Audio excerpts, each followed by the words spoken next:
प्यारे स्टूडेंट, आज हम +1 क्लास का जो है राजनीतिक बुक का चैप्टर नंबर 1 करेंगे।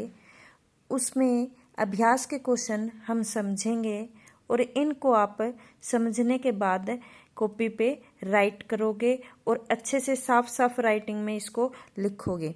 देखिए, सबसे पहले क्वेश्चन दिया गया है कि जो राजनीतिक सिद्धांत के बारे में नीचे लिखे गए कौन से कथन सही हैं और कौन से गलत हैं, यानी कि इन कथनों में से हमें बताना है कि कौन से कथन जो है सही और गलत हैं। सबसे पहले देखिए, राजनीतिक सिद्धांत उन विचारों पर चर्चा करता है जिनके आधार पर राजनीतिक संस्थाएं बनती है।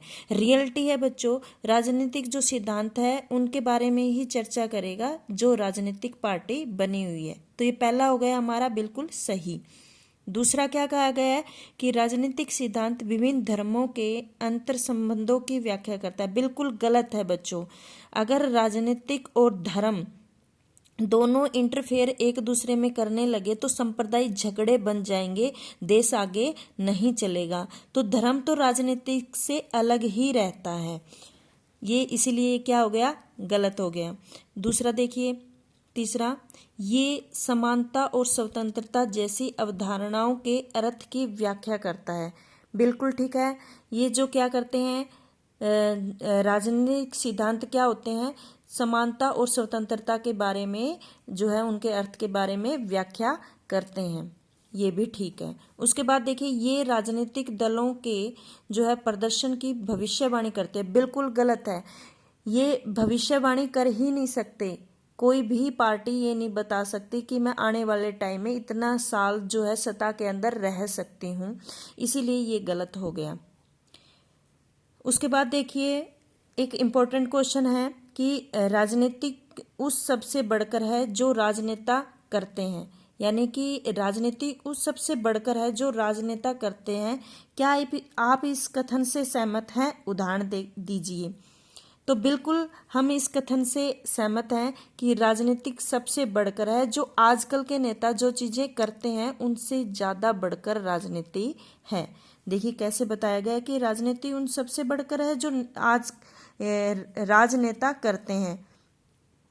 जो भी गतिविधियां राजनेता करते हैं उनका उद्देश्य केवल सत्ता प्राप्त करना ही होता है, लाभ की दृष्टि से वो कार्य करते हैं। जितने भी राजनेता हैं वो अपनी सत्ता प्राप्त करने के लिए जो है राजनीति करते हैं। उनकी दृष्टि में तो राजनीति एक संघर्ष और सत्ता का खेल ही बन के रह गया है। किनकी नीति में जो राजनेता हैं हमारे पॉलिटिकल्स, उनकी जो दृष्टि है उनके हिसाब से जो एक राजनीति है वो क्या बन के रह गई, एक सत्ता पाने यानी संघर्ष करना।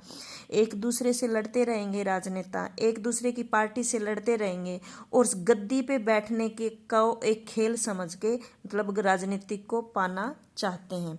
लेकिन रियलिटी में ऐसी राजनीति नहीं है। इसका फायदा जो है संकुचित होता है, यानी अपने फायदे के लिए वो काम करते रहते हैं।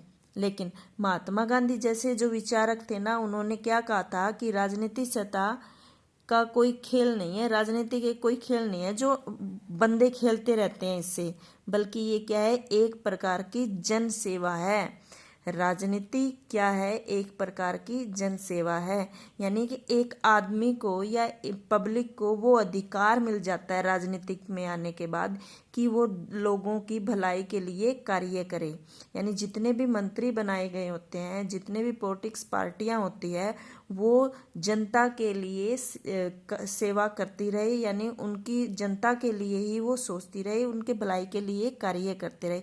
वो ही रियलिटी में राजनीति है। लेकिन आजकल की जो गतिविधियां हैं ना, वो इससे बहुत दूर चली गई है। आजकल के राजनेता राजनीति को पाने के लिए केवल कुर्सी यानी सत्ता का ही खेल समझते हैं। सत्ता यानी सत्ता का मतलब क्या है, जो सत्ताधारी क्या होते हैं, जो इस टाइम में प्रेजेंट टाइम में सरकार चलाते हों, यानी सरकार को चलाने के लिए, उसको हथियाने के लिए अपनी जो है राजनीतिक पार्टी को स्ट्रॉन्ग बनाते हैं और मंत्री संतरी बन के अपना ही जो है फायदा निकालते हैं, लेकिन रियलिटी में ऐसा नहीं होना चाहिए।